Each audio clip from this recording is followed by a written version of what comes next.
120 FPS, 240 FPS, 500 FPS, 1000 FPS. How many FPS you actually need to play games, be it mobile, PC, competitive gaming? Let's find out. Now, what actually is FPS? So FPS is frames per second, and it's generally just trying to say how many images can be shown on your screen per second. So let's see, 30 FPS means 30 images can be shown on your screen per second. But from like 60, 90, 120, like that, it goes on and on. And with this, you should be able to understand what I mean.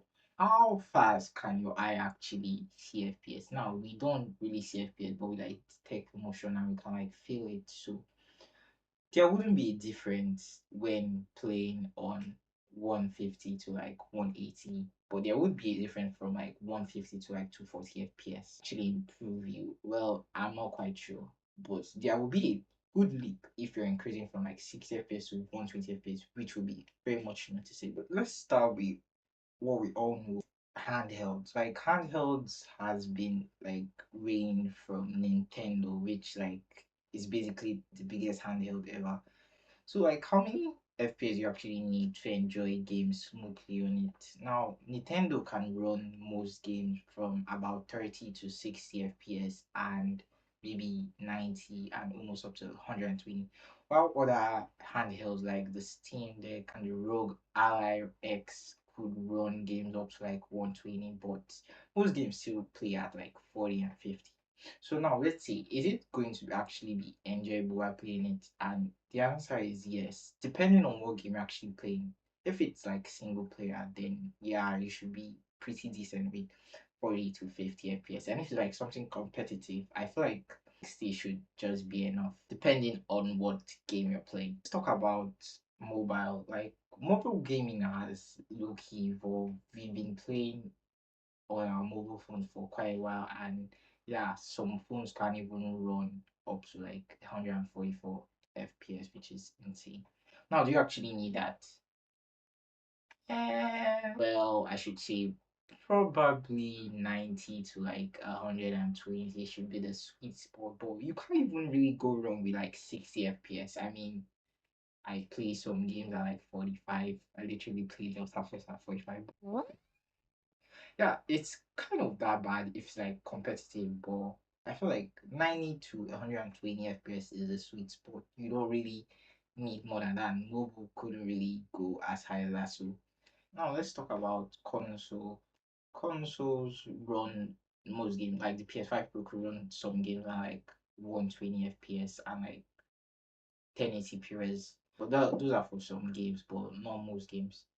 I feel like on consoles, you don't really need that much. I mean, well, like I said, it all depends on what game you're playing. If it's single player and something like a multiplayer battle royale, like Fortnite and stuff like that, maybe like 60 to 120 FPS it should still be enough. Console player 60 against 60 is quite okay, so can't really go wrong with 60 FPS on consoles. The moment we've been waiting for, how many FPS do you need to actually run Fortnite so decently?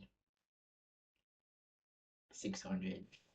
Fortnite is quite competitive to edit and build it, and you have to have so much quick movement, which is very necessary in getting a victory royale.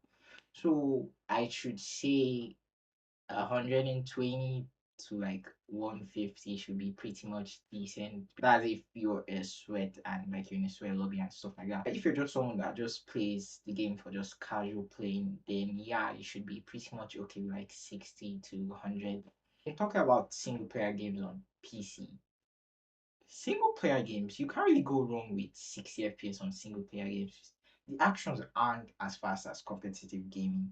60 FPS on single player games on PC and maybe like 120 FPS to 150 on multiplayer games like Fortnite, Battlefield 6. Why do you then see some people having like 500 plus FPS on Fortnite? Yes, they're actually playing on 500 FPS, but no, the screen probably isn't. I'm not quite sure there's any monitor as of now that can really like literally display 500 plus FPS. They actually show 500 plus FPS on your game, but depending on their display of their monitor now determines how many FPS they will be playing on.